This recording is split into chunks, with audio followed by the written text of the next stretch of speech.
Out here in the beautiful Mojave Desert, pulling this little travel trailer. I think it's a 22, 24 inch trailer,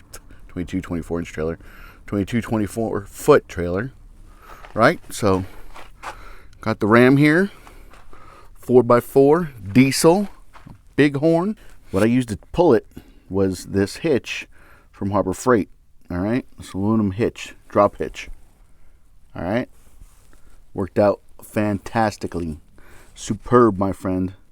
But one thing I wanted to show you, if you guys are using a Dodge Ram to pull stuff, the receiver hitch, what is it, three inches?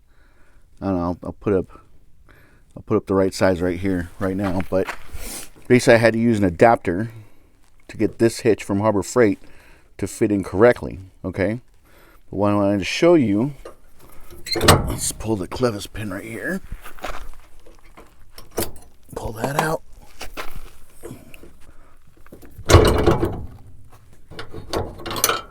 Pull that out. Cut the hitch out. 2-ball adjustable aluminum 6-inch drop rise hitch. All right. Product number looks like is 57417. Not a bad little hitch, okay? But to get it to fit, you need this Curtis supplier code. Can I read that? 504713, I believe. 718. I'll put up the right number right now. But what I wanted to show you is that both sides come like this, right? This little notch right here. What I had to do is come in here with a grinder and cut this a little bit bigger, because this part of the hitch won't fit into that little area right there. Right? You can see just a little bit shy. So once I was able to grind this part out,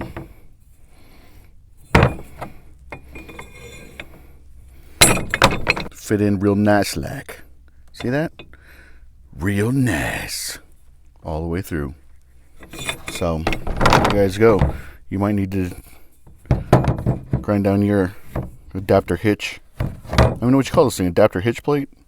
If you guys know, leave a comment down below. But yeah, this hitch right here from Harbor Freight, good to go. You have a 2 5/16 ball. On the other side, you have a 2-inch ball. So just depending on what you need, you guys are covered. If you found this video helpful, subscribe. Helps me and my family out. And like always, I'll keep them rolling for you.